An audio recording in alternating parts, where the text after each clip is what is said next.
شاید وہ فی الحال ان سے کوئی جواب لینا ہی نہیں چاہتے۔ اچھا، پھر وزیر خزانہ کی کارکردگی کی تو خیر بات نہ ہی کی جائے نا تو اچھا ہے۔ اب دیکھیں نا، ان کی سب سے بڑی کامیابی وہ یہ پیٹرولیم لیوی کے ذریعے ٹیکس ہدف حاصل کرنا ہے، مہنگائی کو 14% تک لے جانا ہے اور قرضے لینے کا نیا ورلڈ ریکارڈ قائم کرنا ہے۔ بلکہ نامور اکانومسٹ ہیں کیسر بنگالی صاحب، ان کے مطابق تو پاکستان ڈیفالٹ کر چکا ہے۔ پاکستان جو قرضے لے چکا ہے وہ واپس نہیں کر سکتا، اور اس وقت ہم جتنے قرضے لے رہے ہیں وہ پچھلے قرضے واپس کرنے کے لیے لیے جا رہے ہیں۔ ادھر ہم قرضہ لیتے ہیں، ادھر ہم واپس کر دیتے ہیں، اور اس وقت ہم ترقیاتی کاموں، تعلیم، صحت اور ہیومن ڈیولپمنٹ جیسے کاموں پر خرچ کرنے کے بھی قابل تو رہے نہیں ہیں۔ لیکن حکومت سے پوچھیں گے آپ تو وہ آپ کو یہ بتائیں گے کہ پوری دنیا میں بھائی پاکستان کا تو اس وقت ڈنکا بج رہا ہے۔ صاف ظاہر ہے نا کہ اس وقت دیکھیں یہ نظام گھسیٹ کر چلایا جا رہا ہے، اور کہا یہ جا رہا ہے کہ یہ نظام اب یہ مزید نہیں چل سکتا، اور اگر یہ نظام اسی طرح چلتا رہا تو خدا نہ خواستہ ہم بینک کرپٹ ہو جائیں گے۔ دوسری طرف پاکستان میں اپوزیشن وہ دیکھ لیں برائے نام رہ گئی ہے۔ اپوزیشن کے نام پر ایک کمزور سا وہ تحریک تحفظ آئین پاکستان نامی اتحاد ہے، جس کے رہنما عوامی جلسوں سے خطاب کرنے کے بجائے وہ سیمینارز سے خطاب کر کے اپنے دل کی بھڑاس نکالتے ہیں۔ اپوزیشن کی سب سے بڑی جماعت پاکستان تحریک انصاف، جو شاید فارم 45 کے مطابق پاکستان کی سب سے بڑی سیاسی جماعت ہے، اس کا فوکس صرف اتنا ہے کہ ان کے لیڈر کی جو ملاقاتیں ہیں نا وہ بحال ہو جائیں، یا پھر ان کے مقدمات وہ لمبے چلتے رہیں۔ جی ہاں، آپ نے بالکل ٹھیک سنا ہے، کیونکہ انصار عباسی صاحب کی خبر کے مطابق پاکستان تحریک انصاف کے چیئرمین بیرسٹر گوہر خان نے عمران خان اور ان کی بہن علیمہ خان سے متعلق اہم عدالتی کارروائیوں میں تاخیر کرانے کے لیے خاموشی سے پس پردہ کوششیں تیز کر دی ہیں، لیکن اس حکمت عملی پر پارٹی کے اندر اختلافات بھی سامنے آ گئے ہیں، اور ذرائع کے مطابق مقصد حکومت کو اس بات پر آمادہ کرنا ہے کہ وہ دو اہم مقدمات کو جلد منطقی انجام تک پہنچانے پر زور نہ دے۔ ان میں سے ایک تو اسلام آباد ہائی کورٹ میں القادر کیس میں عمران خان کی اپیل ہے، جبکہ دوسرا راولپنڈی کی انسداد دہشت گردی عدالت میں علیمہ خان کا ٹرائل ہے۔ ویسے دیکھیں، اگر تو یہ خبر ٹھیک ہے نا تو پاکستان تحریک انصاف کی دستیاب قیادت کو میں دل سے سلیوٹ کرتی ہوں۔ بھئی میں تو اپنے 2-3 ولاگز میں یہ مسلسل سوال اٹھا چکی ہوں کہ 190 ملین پاؤنڈ کیس میں پاکستان تحریک انصاف کے جو وکلا ہیں وہ دلائل کا آغاز آخر کیوں نہیں کر رہے، اور ہر مرتبہ التوا کی درخواست وہ کیوں کر دیتے ہیں۔ پھر علیمہ خان کے وہ 26 نومبر کے مقدمات کا فیصلہ کیوں نہیں ہو رہا۔ تو یہ راز تو دیکھیں نا اب سامنے آیا کہ پاکستان تحریک انصاف کے وکلا وہ خود ان مقدمات کا فیصلے نہیں چاہتے ہیں۔ شاید اس کی وجہ یہ ہو سکتی ہے کہ انہیں اس بات کا یقین ہو کہ بھئی ان مقدمات میں عمران خان کو کوئی ریلیف نہیں مل سکے گا، اس لیے پھر بہتر یہی ہے کہ ان کو جتنا لمبا کھینچا جا سکے کھینچا جائے، اور اس مقصد کے لیے حکومت سے پس پردہ رابطے کیے جا رہے ہیں۔ لیکن میری بیرسٹر گوہر سے درخواست یہ ہے کہ آپ پھر ذرا عمران خان کو ان کے ذاتی مولج کی رسائی کے لیے بھی تو پس پردہ رابطے کر لینا۔ عمران خان کی ہاسپٹل منتقلی کے لیے بھی آپ پس پردہ رابطے کر لیں، یا کم از کم ان کی بہنوں سے ایک ملاقات ہی ممکن بنا لیں، تاکہ پھر پوری دنیا کو عمران خان کی صحت کی مصدقہ جو اطلاعات ہیں وہ مل جائیں گی، اور یہ تفصیل بھی دیکھیں پھر سامنے آ جائے گی نا کہ 3 سال سے عمران خان کس قدر شاہانہ جیل کاٹ رہے ہیں۔ یعنی وہ جماعت جس نے اسٹریٹ پاور میں پاکستان کی تمام سیاسی جماعتوں کو پیچھے چھوڑ دیا تھا، وہ جماعت جو تحریک کا اعلان کیا کرتی تھی تو یہ اقتدار کے در و دیوار ہل جایا کرتے تھے، اور ہر طرف یہ خبر ہوتی تھی کہ بھئی پاکستان تحریک انصاف کا لانگ مارچ جب یہ ڈی چوک پہنچے گا تو پتہ نہیں کیا ہوگا۔ وہ سیاسی جماعت اب اس نہج پہ پہنچ چکی ہے کہ وہ اپنے لیڈر اور اس کی بہن کو صرف سزا سے بچانے کے لیے وہ پس پردہ رابطے کرنے پر مجبور ہے۔ ویسے میرا تو خان صاحب کو بھی دیکھیں ایک مشورہ ہے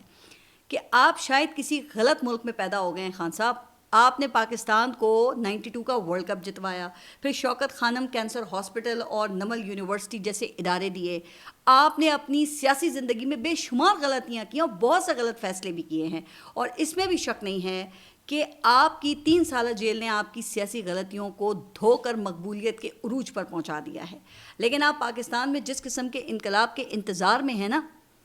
وہ شاید پاکستان میں نہیں آئے گا۔ پاکستان کے عوام آپ کو ووٹ تو دے سکتے ہیں، لیکن ان کو گولی اور روٹی کے ڈر میں اس قدر الجھا دیا گیا ہے کہ وہ آپ کے لیے باہر نہیں نکل سکتے، اور موجودہ نظام وہ اس وقت عالمی قبولیت حاصل کر چکا ہے اس قدر کہ دنیا کی کسی حکومت کی طرف سے بھی آپ کے لیے آواز اٹھنے کا امکان دکھائی نہیں دیتا ہے، اور آپ کی پارٹی کا حال وہ میں ابھی آپ کو پہلے ہی بتا چکی ہوں. لہٰذا آپ نظام کے ساتھ ایک مناسب قسم کی ڈیل کر کے باہر آنے کا اپنے بندوبست کریں، اپنی پارٹی کو لیڈ کریں اور پھر مناسب وقت دے کر نظام میں واپسی کی کوشش کریں. دیکھیں نا جس طرح ماضی میں پھر مسلم لیگ نون اور پاکستان پیپلز پارٹی کرتی رہی ہے. دیکھیں آپ مزید 3 سال جیل کاٹ کے شاید تاریخ میں تو اپنا نام بنا لیں، لیکن پاکستان میں کوئی تبدیلی نہیں آئے گی. کہا جاتا ہے کہ پاکستان کو اس وقت میں ایک ایسی حکومت کی ضرورت ہے جس کے پاس عوامی قبولیت ہو. پاکستان کو ایک آزاد عدلیہ اور آزاد میڈیا کی ضرورت ہے جو حکومت کے اوپر نظر رکھ سکے. پاکستان کو ایک ایسے الیکشن کمیشن کی ضرورت ہے جس میں یہ فارم 45 اور فارم 47 پر ایک ہی نتائج درج ہوں. لہٰذا اس کے لیے عمران خان کا باہر آنا ضروری ہے.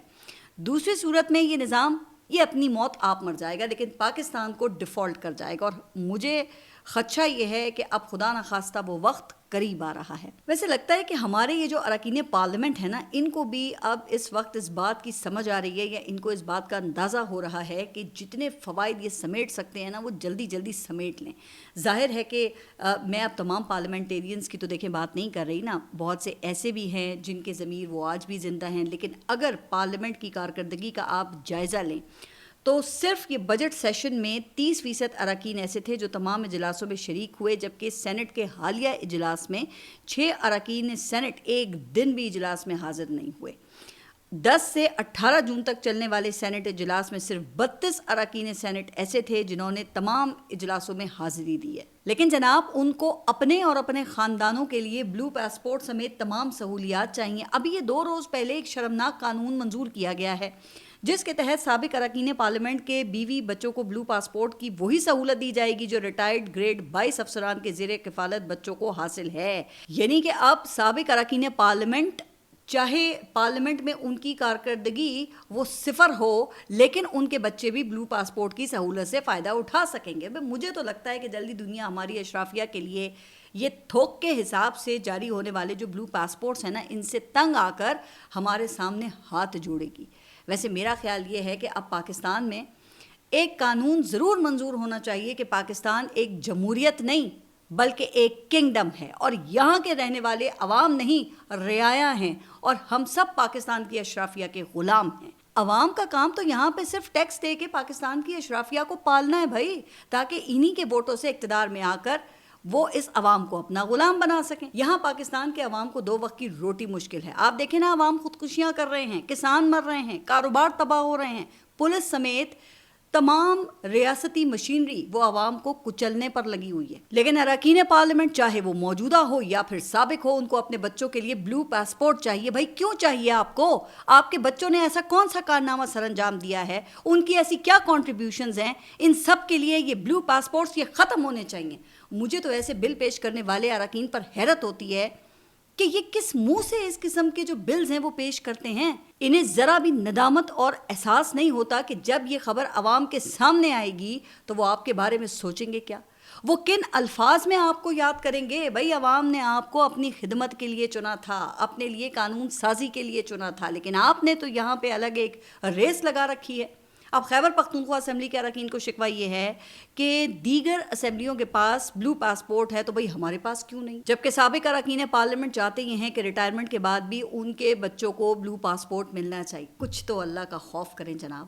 آپ ہی اپنے ذرا جور و ستم کو دیکھیں، ہم اگر عرض کریں گے تو پھر شکایت ہوگی. چلیں آگے بڑھتے ہیں. اچھا، کل مولانا فضل الرحمان نے ایک بڑی ہی خطرناک تقریر کی ہے، جس نے وہ آصف علی زرداری کی وہ تقریر تھی نا اینٹ سے اینٹ بجانے والی، اس کی یاد تازہ کر دی ہے. مولانا فضل الرحمان نے کل قصور میں خطاب کرتے ہوئے یہ کہا کہ یہ کہتے ہیں کہ ہمارے جوان شہید ہو رہے ہیں. ارے بابا، تمہارے جوانوں نے پیٹی اسی لیے باندھی تھی، تنخواہ اسی لیے لے رہے ہیں کہ انہوں نے ملک کی سلامتی کے لیے لڑنا ہے. تم اپنے خون کا میرے اوپر کیا حساب ڈالتے ہو؟ مولانا فضل الرحمان نے پھر ملک کی سیکیورٹی کی صورتحال پر سنگین سوالات بھی اٹھاتے ہوئے یہ کہا کہ پہلے صرف بلوچ علاقوں میں شورش تھی، اب پشتون علاقے بھی خون میں نہا رہے ہیں اور ملک اجڑ رہا ہے. پھر مولانا فضل الرحمان نے اسٹیبلشمنٹ کی قیادت کو بھی چیلنج کرتے ہوئے کہا ہے کہ اگر تم نے سیاست کرنی ہے تو وردی اتار کر الیکشن میں آؤ. اب جناب، یہ مولانا صاحب کی تقریر کی جو ٹائمنگ ہے نا، یہ بڑی ہی خطرناک ہے. ایسے وقت میں جب حکومت پر چاروں طرف سے آپ دیکھیں تنقید ہو رہی ہے، تو مولانا فضل الرحمان وہ اچانک سامنے آ کر کیا ثابت کرنا چاہتے ہیں؟ تو ایک وجہ تو یہ ہو سکتی ہے کہ مولانا صاحب اپنے کچھ مطالبات وہ منوانا چاہتے ہوں، کیونکہ ماضی میں بھی اسی طرح کی تقاریر کر کے مطالبات جو ہیں منوا کر پھر ہم نے دیکھا کہ مولانا صاحب سائٹ پہ ہو جایا کرتے تھے، یا پھر اس دفعہ واقعی انہوں نے عوام کی نبض پر ہاتھ رکھ لیا ہے۔ اچھا، اور یہ معاملہ کیا ہے سارا، یہ تو پھر آگے چل کے معلوم ہو ہی جائے گا، یا پھر یہ بھی ہو سکتا ہے کہ مولانا صاحب کو کسی نے اندر سے ہی تھپکی دے کر ایسا کرنے کے لیے کہا ہو، کیونکہ پتہ ہے نا کہ مولانا صاحب جو ہیں وہ کبھی گھاٹے کا سودا نہیں کرتے ہیں۔ اچھا، اب ایک خبر جو ہے وہ مشرق وسطیٰ سے ہے، جہاں پہ بدستور کشیدگی برقرار ہے، اور اب ایران نے باقاعدہ جو عرب ممالک ہیں ان پر دوبارہ حملے شروع کر دیے ہیں، یعنی کہ صورتحال وہ کم و بیش وہ اسی سطح پر واپس پہنچ گئی ہے جہاں پہ سیز فائر سے پہلے تھی۔ ایران کی جانب سے آبنائے ہرمز پر قطر اور سعودی عرب کے 3 بحری جہازوں پر حملے کرنے کے بعد بحرین، اردن اور کویت میں امریکی فوجی اڈوں کو نشانہ بنایا گیا ہے، اور اب عمان پر بھی ڈرون حملے کر دیے گئے ہیں۔ قطر نے خطے میں بڑھتی ہوئی کشیدگی کی وجہ سے ملک بھر میں تمام سمندری سرگرمیاں عارضی طور پہ معطل کرنے کا اعلان کر دیا ہے، جبکہ ایران نے کہا ہے کہ آبنائے ہرمز میں بحری آمد و رفت کے مستقبل سے متعلق تمام انتظامات ایران اور عمان کے درمیان باہمی مشاورت سے طے ہونے چاہیے، کیونکہ دونوں ممالک اس اہم آبی گزرگاہ کے ساحلی ممالک ہیں۔ اور ایرانی پارلیمنٹ کے جو اسپیکر ہیں محمد باقر کالیباف، انہوں نے امریکہ کو سخت پیغام دیتے ہوئے یہ کہا ہے کہ یک طرفہ معاہدوں کا دور وہ ختم ہو چکا ہے، اور اب تمام فریقین کو اپنے وعدوں اور معاہدوں کی پاسداری کرنا ہوگی، ورنہ انہیں اس کی قیمت چکانی پڑے گی۔ ذرائع کے مطابق پاکستان اور قطر مسلسل سیز فائر کی کوشش کر رہے ہیں، لیکن میرا خیال یہ ہے کہ اب یہ معاملہ یہ پاکستان کے ہاتھ سے نکل چکا ہے۔ یہ جنگ اب آبنائے ہرمز پر قبضے دیکھیں یا پھر اثر و رسوخ کی جنگ بن چکی ہے نا، اور صاف ظاہر ہے کہ ایران وہ پورے آبنائے ہرمز پر اپنا کنٹرول چاہتا ہے، جہاں سے گزرنے والی تمام ٹرانسپورٹ وہ ایران کی اجازت سے وہاں سے گزرے، جبکہ امریکہ عمان کے ساحلوں کے پاس ایک نیا راستہ تشکیل دینے کی کوشش کر رہا ہے جہاں سے ایران کو بائی پاس کیا جا سکے، اور یوں ایران کی جانب سے بار بار آبنائے ہرمز کو بند کرنے کی دھمکیوں کا جو مستقل بندوبست ہے وہ کیا جا سکے۔ جب تک پھر یہ معاملہ طے نہیں ہو جاتا، لگتا یہی ہے کہ یہ جو سیز فائر ہے نا، یہ اسی طرح سے ٹوٹتا رہے گا، اور اسی طرح معاہدے کی خلاف ورزیاں وہ ہوتی رہیں گی۔ تو جناب، اس صورتحال میں یہ اندازہ لگانا پھر مشکل نہیں ہے کہ اب ایران معاہدے میں وہ مزید دلچسپی نہیں رکھتا ہے، اور یہ بھی لگتا ہے کہ جیسے ایران کے اندر بھی اس حوالے سے شدید وہ تقسیم پائی جاتی ہے۔ اب ایران کی فوج، پاسداران انقلاب اور سپریم لیڈر امریکہ سے ایک اب بڑی جنگ چاہتے ہیں، جبکہ ایران کے صدر مسعود پزشکیان، وزیر خارجہ عباس عراقچی اور جو دیگر سیاسی قیادت ہے وہ معاہدے کے بعد اب ایران کے $300 ارب کی واپسی، پھر پابندیوں کا خاتمہ اور تیل کی ایکسپورٹ کے ذریعے ایرانی معیشت کی بحالی چاہتے ہیں۔ تو پھر اب دیکھتے ہیں کہ یہ جو نئی صورتحال ہے اس کا انجام کیا ہوتا ہے۔ دوسری طرف امریکی صدر ٹرمپ کے اہم حامی سینیٹر ہیں لنڈسے گرہام، وہ 71 سال کی عمر میں وفات پا گئے ہیں، اور لنڈسے گرہام ٹرمپ کے پہلے دور حکومت میں ان کے سخت مخالف تھے، لیکن پھر دوسرے دور حکومت میں وہ ٹرمپ کے دوست بن گئے، اور آج کل جو ٹرمپ کی پالیسیز ہیں وہ اس کی حمایت کر رہے تھے۔ پھر لنڈسے گرہام وہ اسرائیل کے بھی بہت نزدیک تھے، اور نیتن یاہو نے لنڈسے گرہام کو اسرائیل امریکہ دوستی کا وکیل قرار دیا تھا۔ اب ٹرمپ کی حمایت عوام اور پارلیمنٹ میں مسلسل کم ہو رہی ہے، اور اب وہ اپنے اتحادی سینیٹر سے بھی محروم ہو گئے، لہٰذا لگتا یہی ہے کہ آنے والے جو چند ماہ ہیں اس میں وہ ٹرمپ کے لیے بہت اچھے نہیں ہوں گے۔ اچھا، اب ایک خبر جو ہے وہ یہ فٹ بال ورلڈ کپ کے حوالے سے ہے، اور یہ شاید فیفا کی تاریخ کا پہلا ورلڈ کپ ہے جس میں ریفریز کے فیصلوں سمیت فیفا کا جو کنڈکٹ ہے اس پہ سوالات اٹھائے جا رہے ہیں، اور فیفا پر جانبداری کے الزامات لگائے جا رہے ہیں۔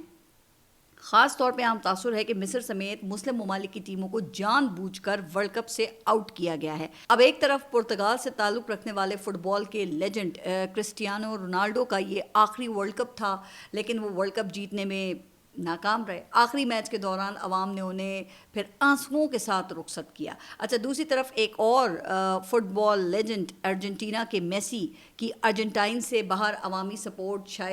شاید اب وہ پہلے جیسی نہیں رہے گی، کیونکہ فیفا کی جانب سے ارجنٹائن کو سپورٹ کرنے کا الزام لگا ہے، اور شاید انہی الزامات سے توجہ ہٹانے کے لیے اب فیفا نے بڑا انوکھا ایک فیصلہ کیا ہے۔ فیفا کی جانب سے ورلڈ کپ فائنل کے بعد فٹ بال گراؤنڈ کی مصنوعی گھاس